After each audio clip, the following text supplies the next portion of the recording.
Il y a un an, ma vie s'est arrêtée. Le silence dans notre appartement près du parc Monceau est devenu assourdissant après la mort de Marc. Avant lui, ma vie était à l'école du Louvre, remplie de la poussière des vieux livres et de la promesse d'une carrière en histoire de l'art. Une vie que j'ai mise de côté pour la sienne. Maintenant, le temps n'a pas guéri ma peine. Il l'a distillée en une vengeance froide et pure. Étienne Duval, son patron, l'homme qui a orchestré sa chute, dort probablement très bien la nuit. Le rapport officiel a conclu à un accident, mais je sais que c'était le désespoir. Étienne a envoyé des fleurs, un geste obscène. En regardant sa vie parfaite dans un magazine, j'ai compris que la justice viendrait de moi. Elle serait lente, intime et totale. Et pour cela, je devais d'abord mourir moi-même. La vengeance est un projet. Mon premier investissement a été la vente de notre appartement, coupant le dernier lien avec mon passé. Avec les fonds, j'ai forgé une nouvelle identité, Anne Leclerc. Une femme discrète, cultivée, sans attache. J'ai passé 6 mois à devenir elle, tout en étudiant ma cible. Je ne cherchais pas une annonce dans un journal, je créais l'opportunité moi-même. Mon point d'entrée était Hélène, sa femme. Je l'ai croisée par hasard lors d'un vernissage privé près de la place des Vosges, un événement dont j'avais appris l'existence en écoutant les conversations dans son café préféré. Nous avons parlé d'art, mon ancien domaine. Pendant des semaines, j'ai cultivé cette relation naissante. J'ai écouté ses confidences sur son fils Léo, l'étudiant brillant qui se rebellait par la musique. C'est alors que j'ai planté la graine. J'ai suggéré qu'un jeune homme de son calibre n'avait pas besoin d'un tuteur, mais d'un mentor culturel. Quelques jours plus tard, je lui ai parlé d'une amie parfaite pour le poste, une certaine Anne Leclerc. L'entretien a eu lieu dans leur domaine. Quand Hélène m'a présentée, elle était déjà convaincue. Pour elle, j'étais la protégée de sa nouvelle amie fascinante.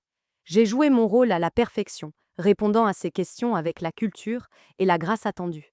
Étienne est entré à mi-chemin. Il m'a jeté un regard rapide et calculateur. Il ne m'a pas reconnue. Pourquoi l'aurait-il fait? J'étais juste Anne Leclerc. Pour lui, la veuve de Marc était une note de bas de page oubliée, un visage en pleurs dans une foule à un enterrement. Il n'a vu qu'une commodité, une fantaisie de sa femme. En hochant la tête d'un air distrait, il a scellé mon entrée. J'ai quitté le domaine ce jour-là avec un sourire froid. Le cheval de Troie n'avait pas forcé la porte. Il avait été invité à entrer par la reine elle-même. Mes leçons avec Léo ont commencé dans le grand bureau de son père. Au début, il était un mur, poli, mais fermé. Je savais que les leçons ennuyeuses que ses parents attendaient de moi ne mèneraient nulle part. Alors, un soir, en passant devant sa chambre, je l'ai entendu jouer du piano. Une musique sombre, complexe, personnelle.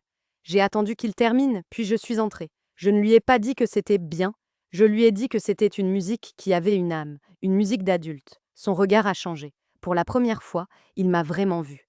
Nous avons commencé à parler de sa musique. Je suis devenue la seule personne qui comprenait que sa passion n'était pas un passe-temps, mais sa véritable voix. Je l'ai encouragé. Ma main frôlait la sienne quand je lui tendais une partition. J'étais la femme qui voyait l'homme en lui. Et il buvait cette attention comme un homme assoiffé. La première corde était tendue. Pendant que je tissais ma toile autour de Léo, je n'oubliais pas sa mère. Mes leçons me donnaient un prétexte pour prendre le thé avec Hélène.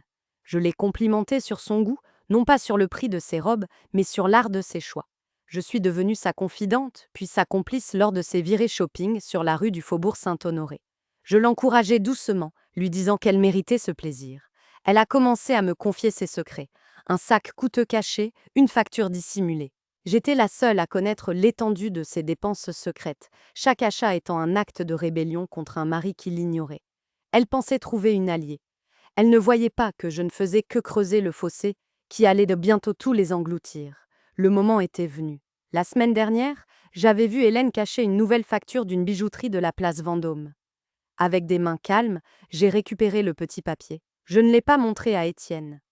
Trop simple. Je l'ai glissé entre les pages d'un dossier financier sur son bureau. Le même jour, pendant ma leçon avec Léo, j'ai planté une graine de doute, lui faisant remarquer que les achats de sa mère étaient peut-être sa seule façon de respirer face à un père autoritaire qui ne financerait jamais son rêve de musique. Je l'ai positionné comme l'allié de sa mère. Ce soir-là, je suis restée tard. Et j'ai entendu des voix s'élever du bureau, l'accusation, la colère, une porte a claqué. Les premiers murmures dans les murs étaient devenus des cris. La maison était devenue un champ de bataille silencieux. Étienne, isolé par la colère de sa femme et de son fils, a commencé à me voir différemment. La seule personne calme dans sa vie chaotique. Un soir, dans la bibliothèque, il m'a parlé de la pression qu'il subissait, mentionnant un contrat crucial avec des partenaires allemands, une affaire qui pouvait décider de son avenir. La veille de la date limite, il était dans son bureau, cerné par le chaos familial que j'avais orchestré. Je lui ai apporté un verre de whisky. Alors qu'il prenait un appel tendu avec son avocat au sujet des dettes d'Hélène, il a laissé son ordinateur portable ouvert. Son équipe lui avait envoyé tous les documents finaux. Mon intervention n'a pris que quelques secondes. J'ai trouvé l'annexe technique mise à jour, le fichier le plus critique de la proposition, et je l'ai déplacé dans un sous-dossier d'archives. Quand il est revenu, hagard et distrait, il a rapidement rassemblé les fichiers, a joint l'ancienne version obsolète de l'annexe et a envoyé l'email. L'erreur n'était pas une simple faute de frappe, c'était une négligence catastrophique, née du stress que j'avais méticuleusement cultivé. L'échec du contrat allemand a été la première pierre à tomber. Les partenaires, citant une négligence grave et un manque de fiabilité, se sont retirés avec fracas. La perte financière a été fatale, déclenchant une cascade de créanciers. Léo, dans un accès de rage, a confronté son père, l'accusant d'avoir tout ruiné par son arrogance, avant de partir pour de bon. Hélène a suivi 2 jours plus tard, laissant une armoire vide et des factures de carte de crédit sur la table.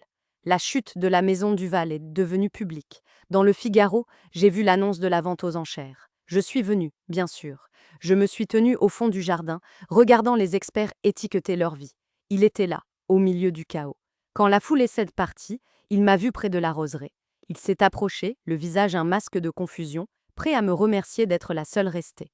Mais ses yeux ont rencontré les miens, et pour la première fois, j'ai laissé le masque tomber. Toute la haine contenue depuis un an a fait surface. La compréhension a chassé la confusion. Il a reculé d'un pas. Vous a-t-il soufflé. Je n'ai pas répondu. Je l'ai juste regardé, et dans le silence, il a enfin entendu le nom de mon mari. Il a compris que l'accident de Marc n'était pas la fin d'une histoire, mais le début de la sienne.